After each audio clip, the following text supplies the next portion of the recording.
Well, thank you very much. Before we begin, I'm pleased to announce that I've just signed a proclamation officially designating tomorrow, May 8th, as a Victory Day for World War II, commemorating the 80th anniversary of America's victory in the Second World War. All over the globe, our World War II allies are celebrating this week, but the United States has never joined in with the proper celebration of our own, and the victory was mostly accomplished because of us. Whether you like it or not, we came into that war and we won that war, and we had a lot of help from a lot of great people, a lot of great allies. But I think there would be nobody that would say that we were not the dominant force in that war, and we don't celebrate it. And I think that's a great disservice to the people that lost their lives and people that fought so hard in winning World War II, and also a separate Victory Day for World War I, and we're going to be doing that too. It was American tanks and ships and trucks and airplanes and service members that vanquished the enemy 80 years ago this week. Without America, the liberation would never have happened. And so we have to pay tribute and homage to those people that gave us victory. And we did something else that people don't talk about. We rebuilt the world. All of these countries that were destroyed, we helped them rebuild. And that's something that, for the most part, others did not do. So with this proclamation, we are hereby honoring the incredible sacrifice and heroism of millions of Americans who served in World War II, along with the unprecedented mobilization, home front that helped deliver this great triumph. All Americans should take pride in what these incredible patriots have achieved. So I just want to say happy Victory Day to all. So we are celebrating every year now. I can guarantee for 4 years, but I think after that we're going to have 2 Victory Days, World War I and World War II. This is World War II Victory Day. In the future, we're going to have a major celebration of each day. We're not going to have days off because we don't have enough days in the year. We have too many celebrations already. But we're going to have Victory Day and for World War I, World War II. And without us, those wars would not have been won. I think we can say that, would not have been won. And I think it's time that the United States starts taking credit for their achievements. And I really believe it's a shame. You know, I was watching for the last week, and I noticed France, I noticed other countries all getting ready for Victory Day. And I said, that's sort of strange, because David just added something. He said, we also rebuilt the world. And I didn't have that, and I should have that. That was a big factor. But I noticed all of the countries, Russia, having a big day tomorrow. And by the way, they lost millions of people, and they were absolutely a major factor. But there was no major factor like us. We won the war, and we won it with the help of others. But everybody was celebrating but the United States of America. And I said, you know, I think it's time that we start celebrating victory. And that's what we're doing. So now for the reason that we're here, but I asked David, would it be appropriate if I did that? He said, absolutely. That's a big thing that we're doing on your swearing in, very big thing. But now for the real reason, and a reason that I'm very proud of because he's been my friend for a long time. We're swearing in our next ambassador to the People's Republic of China. What timing, David, what timing? Only you could have picked this timing. It's your fault. I picked him a long time ago, but it just happened to come due on a pretty important date. But our friend David Perdue, Senator David Perdue, joining David this afternoon are his incredible wife, Bonnie, who's been at his side for a long time, their sons, David and Blake, their daughter-in-law, Danielle, and daughter-in-law, Charlotte, and their grandsons, David, Hudson, and Jack. That's a beautiful family. Congratulations. I didn't think you had it in you, David. That's really something. That's pretty amazing. Look at that. Our new ambassador brings to this position a lifetime of experience at the highest levels of business and politics, and he is at the highest level. Over 4 decades in business, he rose to lead several major American corporations, including as the president and CEO of the footwear giant Reebok, where he did very well. He did a great job. And later CEO of Dollar General. Likewise, he did a great job. David also lived and worked in Singapore and Hong Kong for several years, developing a wealth of experience negotiating and doing tremendous business deals for lots of different leaders that he worked with. Following his tremendous business success as an executive, David stepped forward to serve America in government, and as we all know, in 2014, he was elected United States Senate in Georgia, and he was very popular, very respected from day one. He served on the Senate Foreign Relations Committee and was a tremendous partner to our administration during my first term. I dealt with him a lot, and he solved a lot of problems. Now I'm entrusting David to help manage one of America's most complex and consequential foreign relationships, and I know he'll do a fantastic job. As our lead diplomat in Beijing, David will work to promote American interests and stability in the Indo-Pacific, help stop the flood of Chinese fentanyl across our borders, which we have to do. We lost, I believe, 300,000 people last year. Seek fairness and reciprocity for the American worker, ensure the safety of our citizens overseas, and promote peace in the region and in the world.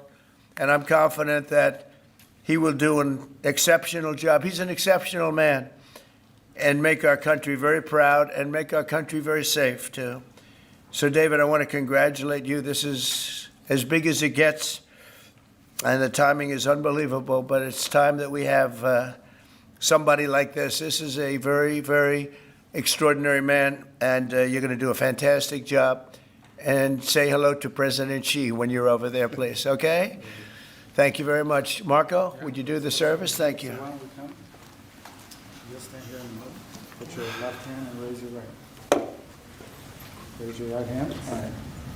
I state your name. I, David Perdue, Do solemnly swear do solemnly swear that I will support and defend that I will support and defend the Constitution of the United States the Constitution of the United States against all enemies, against all enemies, foreign and domestic, foreign and domestic, that I will bear true faith that I will bear true faith and allegiance and allegiance to the same, to the same, that I take this obligation freely that I take this obligation freely without any mental reservation without any mental reservation or purpose of evasion, or purpose of evasion, and that I will well and that I will well and faithfully discharge and faithfully discharge the duties of the the office duties of the office on which I am about to enter. in which I'm about to enter. So help me God. So help me God. Congratulations.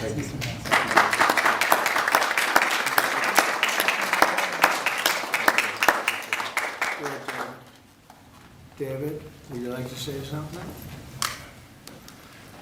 Mr. President, I'm humbled to be in this office today. I love what you've done with this office. I like the Declaration of Independence. Yeah. I want the world to know that I know this man personally. He loves this country, and I am glad to be your man in China. Thank you. Thank you, David. I think just for the sake of formality, here we go, David. Come on up. Come on up here, Bonnie. That's what it's all about, right? And now we send you on your way. Lots of luck. Yes, sir. We're right behind you, David. Look forward to seeing you over there, sir. Okay, have a good time. God bless Thank you. Congratulations, everybody. Congratulations. Any questions, please? Mr. President, the Justice Secretary just told lawmakers that a tariff exemption for certain baby items like car seats is under consideration. Will you exempt some products that families rely I on? don't know. I'll think about it. I don't know. I really don't. I want to make it nice and simple. I'm not looking to have so many exemptions that nobody knows what's doing. We have to make it very simple, but I'll take a look at it. Yep. Please. Mr. President, there are rumblings in Washington that some House Republican moderates are opposed to defunding Planned Parenthood in this year's reconciliation package. What do you say to those members, and are you supportive of? Well, I don't know yet. I have to see because you're just telling me that for the first time. we'll work something out. Mr. President, what are you hoping that your representatives will get out of the talks in Switzerland on China? And secondly, what does China need to do on fentanyl specifically? What do you want to see them do? Well, they have to stop fentanyl from coming in. That'll be a very big part. And I had that understanding with President Xi before I left last time, and we had a deal, and he would have honored the deal. But when Biden came in, of course, nothing ever happened with him. He didn't know what the hell he was doing. But that would have saved a lot of lives. That election cost us a lot of lives and a lot of heartache. The fact that we went through 4 years of misery, and you look at what's coming through the border, and the job of getting murderers out of our country. So many bad things happened. The wars. You wouldn't have October 7th. You wouldn't have Russia fighting with Ukraine. You wouldn't have had that disaster in Afghanistan. You wouldn't have had inflation. All these things would have not taken place. So sad to see what happened. Any other questions? Are your administration sending migrants to Libya?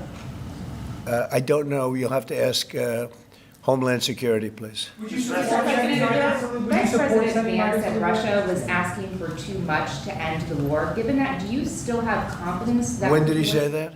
Earlier this morning. Well, it's possible that he's right. He may know some things that, because I've been dealing with this and some other things, but we are getting to a point where some decisions are going to have to be made. I'm not happy about it. Okay. Just follow up, sir, on the talks in Switzerland. What do you expect? What do you hope to come out of We'll those? see. I mean, look, it's we were losing $1 trillion a year. Now we're not losing anything. You know, that's the way I look at it. We were losing with China on trade $1 trillion a year, more actually, 1.1. But let's say $1 trillion. You know what we're losing now? Nothing. That's not bad. Mr.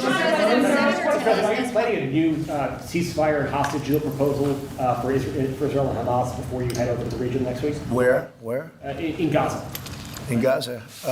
Well, we're going to see what's happening. There's a lot of talk going on about Gaza right now. You know that, right? So you'll be knowing probably in the next 24 hours.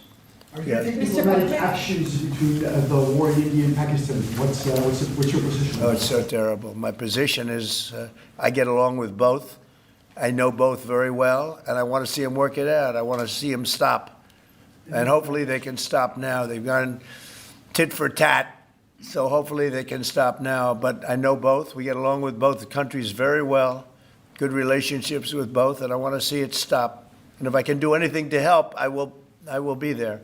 You know, by the way, unrelated, but I guess it's all related when you look at the world nowadays. Rwanda and the Congo, we've made a lot of progress in getting that disaster stopped. We've had a very talented person over there, and we've made a lot of progress with Rwanda and Congo fighting a very violent war, by the way. China says in order to have substantive negotiations, you have to bring down your 145% tariffs. Are you open to pulling back your tariffs in order to get China to the negotiating table? No.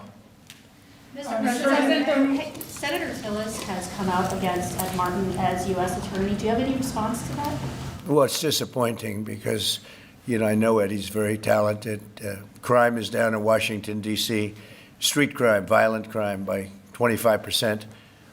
And people have seen, they've noticed a big difference. So I didn't know that. But if anybody voted against him, I feel very badly about it, only in the sense that in this short period of time that he's been there, crime is down 25% in Washington, D.C. But that's really up to the senators. If they feel that way, they have to vote the way they vote. They have to follow their heart, and they have to follow their mind. Mr. President, when you're referring to the Persian Gulf as the Arabian Gulf, are you going to make that announcement on your part? They're going to ask me about that when I get there, and I'll have to make a decision. So you haven't made a decision yet? I don't want to hurt anybody's feelings. I don't know if feelings are going to be hurt. Why have a case right over here? It's called Gulf of America. And I guess a lot of people get ideas from us. But the Gulf of America was something I thought should have been named a long time ago. I'm going to be given a briefing on that. It was just done. And I'll make a decision. Is it the U.S. position that Iran can have an enrichment program as long as it doesn't reach a weapons? We haven't made that decision yet. We will, but we haven't made that decision yet. President? Yeah. China said the U.S. initiated the trade talks this weekend and that its position hasn't changed. Are you still confident you can reach a deal with China? They said we initiated? Well, I think they ought to go back and study their files, okay? I do think that. Go ahead, what do you? Are you planning to ease chip export restrictions to some of these Gulf countries and then also make announcements regarding? We might be doing that, yeah. And their nuclear programs, civilian nuclear And programs? it'll be announced soon. And you're to help them develop some nuclear power? Well, we're going to take a look. We're going to take a look. But, you know, we had really a very good, as you know, we had a very good outcome with the Houthis, and we honor their word. I mean, they made a commitment, and we dealt with other countries that were close to them and their surrogates, and we honor all of their words. We'll see what happens, but I think, you know, I believe that hopefully that's over with, and they'll leave the ships alone, you know, just leave those ships alone. But so we do. We take their word for it. It was, you know, we hit them very hard. They had a great capacity to withstand punishment. They took tremendous punishment. And, you know, you could say there's a lot of bravery there. That it was amazing what they took. But we honor their commitment and their word. They gave us their word that they wouldn't be shooting ships anymore, and we honor that. I want to thank you all for being here. I want to congratulate David Perdue and his family. He's going to be really an incredible ambassador to China. I have no doubt about it.